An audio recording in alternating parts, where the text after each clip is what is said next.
Hi friends, it's Lauren Taylor. Thanks for joining me in my craft room today. I'm featuring the February Spellbinders Club kits. I do receive them in sample form from Spellbinders, so my packaging looks a little funky, but I have a bunch of different clubs of the February 2024 collection, and I'm going to be sharing what I have created using a bunch of these different club kits. So I'm starting off with the um small die of the month membership, which have these cute little shoes and flowers. Now I normally wouldn't pick this set for myself. It's just not something I usually do. Very realistic kind of items. I very much like cartoony things, but I have been absolutely loving everyone turning these shoes into Dorothy shoes or Wicked shoes. But I've only seen, at least in my friend group and who I follow, ruby red slippers. And I thought it'd be fun to go with the original silver based on the book. And I think in Wicked, I've only seen the stage play. I know I haven't watched Wicked yet. It's on my to-do list, but that's like 2.5 hours, and it's cookie season, so no time right now. So I am going to put together what I thought would resemble the poppy field from The Wizard of Oz. So I'm going to do all of my flowers in this kind of reddishy pink color. It's definitely more pink than red, but I'm leaning into the poppy field scene from the Wizard of Oz movie. So all of my flowers are die cut from fern cardstock in green from Spellbinders. And this is the older cardstock. I don't have any of the new ones. I work with Cardstock Warehouse, so I definitely have plenty of cardstock, but I'm wanting to make sure I'm using up my Spellbinders cardstock as well. So it is fern, that's the green color. And then all of my poppies are die cut from Dahlia cardstock. The center of the flowers, I'm actually using Lawn Fawn Storm Cloud. It's a dark kind of bluishy gray color because I know that the center of red poppies are generally black. So I wanted to go with a darker center to give them more of a poppy look. So I'm just using some mint tape. This is extra mint tape from another project that I reuse mint tape until it either has too much glue on it or it's not sticky anymore. So I'm just using it to hold my little die cuts in place and then using my pickup tool to add in the details. So I've finished putting together all of these cute flowers. I just did one of each. I think I probably would do a little bit more if I were to make this card again, but I really like how each of these flowers look. They're very pretty. I'm moving on to assembling the little legs and shoes in this die set. I die cut Dorothy's leg out of Barely Peach from Spellbinders and the white sock from just white cardstock in my stash. I die cut the silver sparkly shoe out of the Spellbinders Silver Assortment Treasured cardstock, and then the darker part of the shoe is Narwhal cardstock from Lawn Fawn. I'm going to use my magnets to help apply pressure as those layers are sticking together, and then I'm going to finish putting my socks together. I did more white cardstock, and then the little blue detail is from Moonstone from Lawn Fawn, and I'm gluing that to the top of the sock. I actually really like these subtle details. I think this die set is really cute, even though it's not something I would normally grab. I also die cut the buckle out of the narwhal cardstock as well as bows out of the narwhal and the silver cardstock. And I actually trimmed the silver bow just a bit to show some of the darker die cut bow that I have. And that's just because it was shiny on shiny and I wanted a little bit of that darker color just to break up my bows just a tiny bit. And I just think they turned out so cute. I wish I had these shoes in real life. So that again, that was the small die cut of the month from Spellbinders, February 2025. Let's move on to the layering stencil.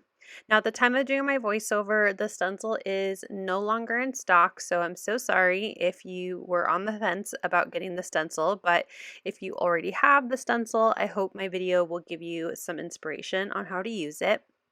I've trimmed down a piece of white cardstock to A2 in size, and I'm going to grab my waffle flower mat grip mat to do my stenciling. So I'll go ahead and put that paper onto my grip mat, and there are 5 stencils. There's 2 that make up the leaves, there are 2 for the flowers, and then the 5th one adds some details to the center of the flowers and details to the grass and the leaves and the stems of the flowers. So there'll be 5 total. So I'm going to grab 2 different shades of green.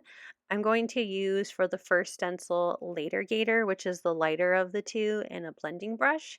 And I'm just going to apply that through the stencil.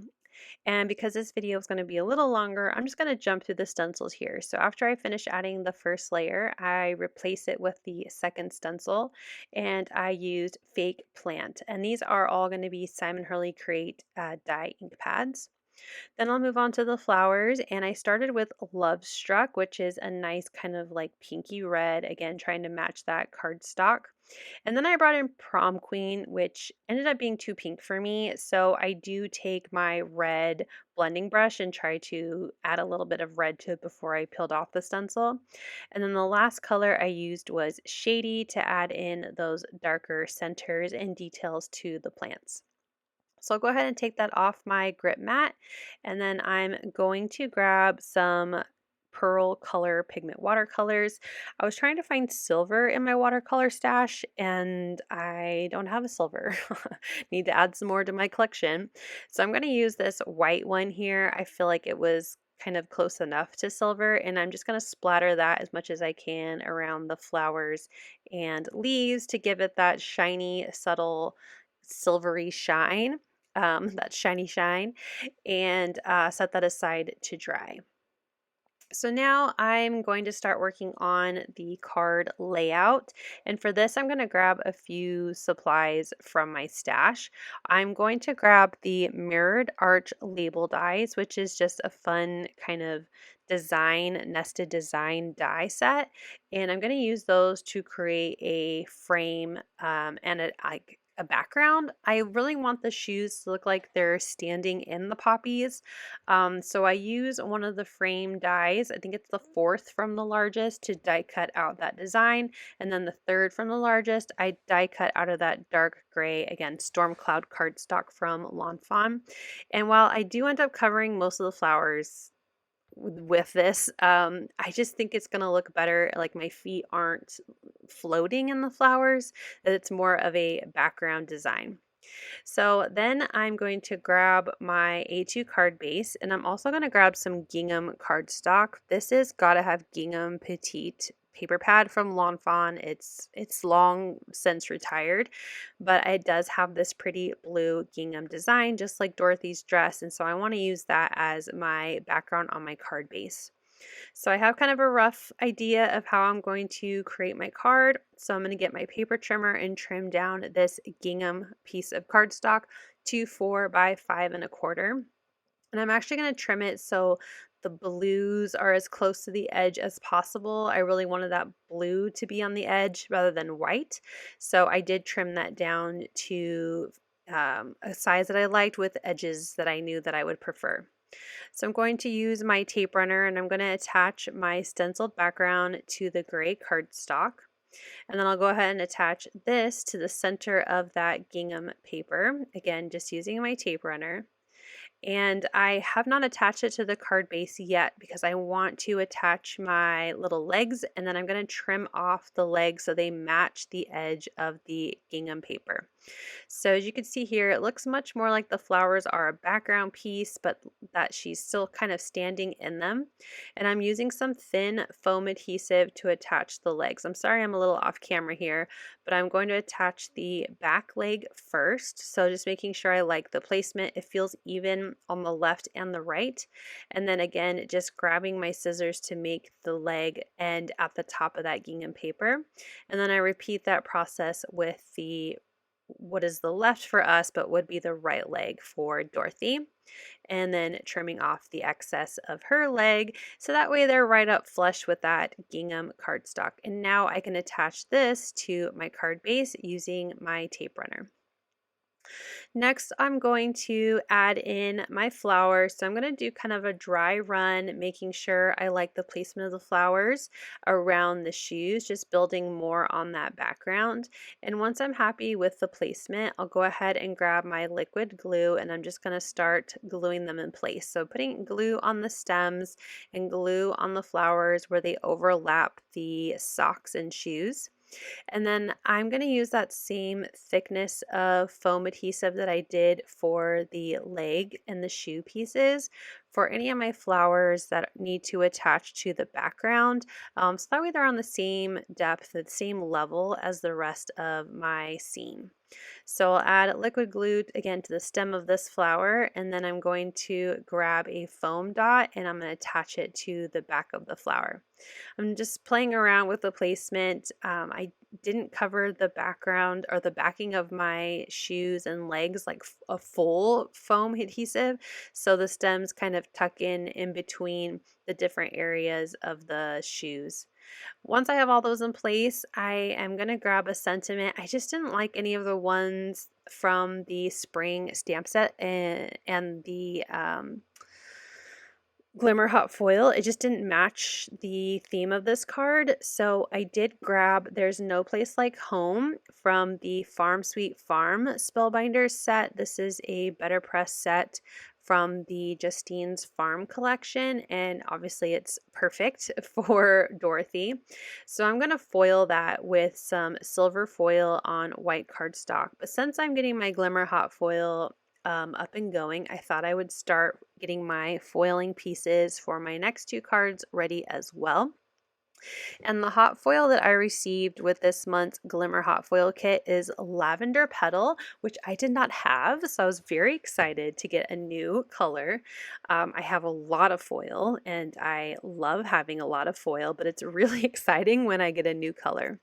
So I'm going to cut a piece of foil. This is one of those, like, I forget what it's called, but it has like a little blade on the end and it just allows you to kind of like draw with it, and it cuts around your image or whatever you're trying to cut.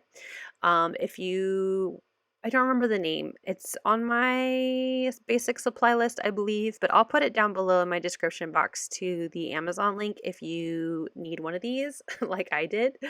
But I use that to trim my foil, and a reason why I really wanted to make sure I trim my foil to be pretty close to the plate was to avoid overfoiling, because I want to hot foil that leafy design on both sides of my A2 panel of purple cardstock, and I didn't want to have to worry about overfoiling because I'm going to use that full panel. So I have the first of that leaf going on my hot foil as well as my sentiment. You can see there I did it twice, and I just love how that design looks. It kind of puzzle pieces into each other on the edges, and I just think it created a really pretty tone-on-tone background. I also have that sentiment that I have for my first card, again white with silver foil, and I used liquid glue to glue those to the legs. I felt like it was a good place for the sentiment because it was kind of just this open space area. Here is a foil reveal of the third leafy design that I foiled, and this time I'm going to use the coordinating die to cut around it, and I'm going to use this little piece on a third card. I originally kind of had two cards in mind, but this month I received the Caboodle add-on, which is this month it's a die that if you order the deluxe caboodle, which is all of the different clubs, you get a little freebie. I don't know if it's a freebie because you're still paying for the caboodle, but you get this little extra item. And this month it's this cute little like spring chick. So I'm going to create a third card to feature that spring chick as well, because I didn't want to create a project with just the little extra die, because if you don't buy the whole caboodle, I don't want all of my cards, to be something that you can't replicate. So anyway, I also hot foiled the two sentiments. I really love the mix of fonts this month, and the stamp set doesn't have any coordinating dies for the sentiments, and if you know me, you know I love when my sentiments have dies, so I'm going to use the hot foil dies, or the hot foil sentiments for these two cards. I also received the embossing folder of the month. So I used my little mister to spray some white cardstock, and I ran this full almost half sheet of scrap white cardstock through that embossing folder. And I trimmed one down to match the purple little panel that I die cut. I did trim it down to be slightly smaller than A2. It's like an eighth of an inch smaller. So it's going to have a small border of that, my card base showing, but my hot foil plate was slightly off, so I didn't want a like border on that die cut leafy glimmer panel, so it is trimmed to be slightly smaller. Now I'm going to use, again, like I said, the little Caboodle die, that cute little chick on the card on the left. So I went ahead and die cut out the chick from yellow cardstock. This is Chamomile from Spellbinders, and then I'm adding in a little tummy and beak and the legs, which I die cut from number 2 pencil cardstock from Lawn Fawn. It's kind of an orangey yellow, kind of like a pencil. And then I'm going to grab some more ink. This time I'm going to grab Over the Moon from Simon Hurley and Ranger, and I'm going to grab a blending brush, and I'm just going to distress the kind of edges of my little bird. I just wanted it to have a little bit of depth. I don't know, it just felt kind of empty. I really liked how my first card turned out just as is without any inking of any of my die cuts, but something about this bird just screamed that it needed a little more. So I'm just using my blending brush and picking up some of this really pale yellowy orange ink and adding it around the edges of my die cut. And then I'm going to add the cute little cheeks to my chick. And again, this is cut from the same skin tone that I did for my Dorothy, which is Barely Peach. I really like this color for Caucasian skin tones. It has like a very pale peachy color. So it also works really well for pale peachy cheeks. So my little bird is put together, and it had this background. I know it seems kind of like a simple card, but I just wanted to make something with what is kind of, I don't want to say leftovers or extras, because that's not really what they are, but just adding this little Caboodle extra die to a card that I would have created on its own, just as an example of how you can use it. So I'm going to use my tape runner and attach that kind of woven design from the embossing folder onto the background. I'm going to grab some foam adhesive, and I'm going to pop up this leafy hot foiled panel, and I'm going to add that to the bottom of the panel. I'm going to use liquid adhesive to glue down my sentiment. I'm keeping this card pretty simple and easy. And then I'll add foam adhesive to the back of my little chick, and I'm going to add that to the center of my card. I kind of like the complementary colors, the yellow with the purple. I don't know, this card just kind of turned out a little funky, but I think it turned out kind of cute.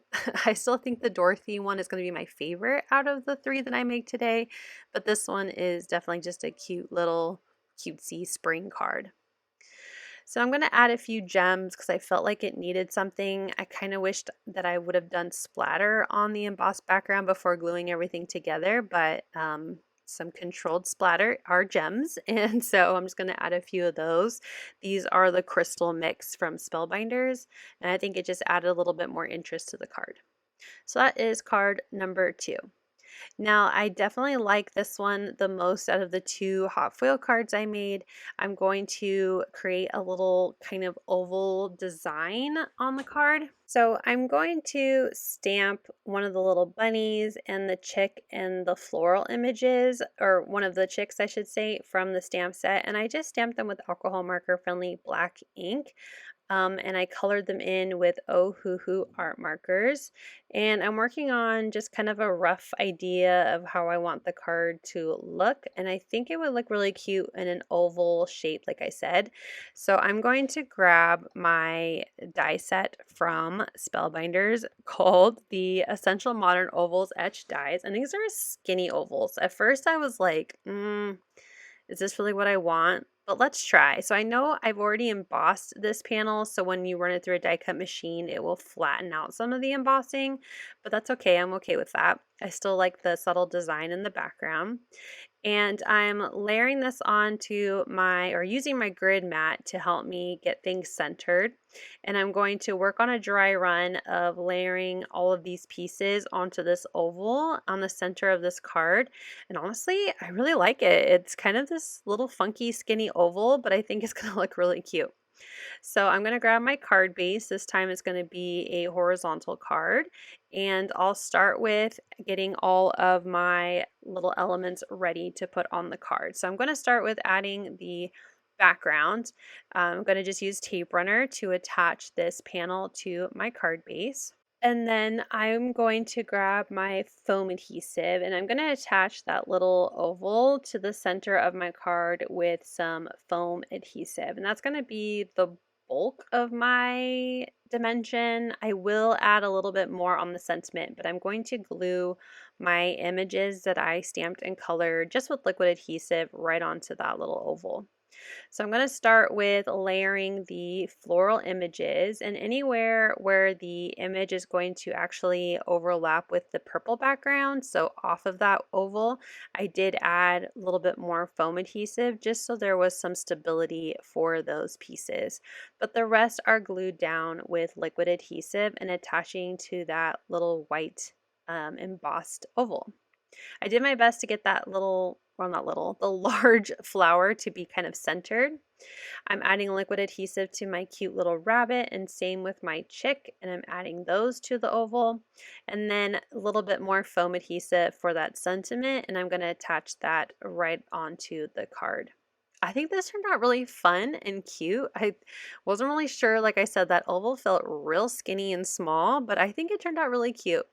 So here's a close-up look at how my first Wizard of Oz Poppy Field original silver shoes turned out. And then here is my Blossom Spring Purple on Purple, very pretty Easter or spring card. And then I have my cute little funky little chick popping up out of the purple leaves as my third card. Let me know which one's your favorite. I think the shoes are my favorite, surprisingly. But yeah, I don't know. I love that little bunny. I think he's such a cute little image, and I'm really happy with how that weird oval turned out. But let me know which card is your favorite in the comments. Thank you so much for watching. I hope you'll click like, and if you're new here, I hope you'll subscribe and come back. As always, you can find everything I use down below in the description box. Thank you and have a wonderful day. Bye!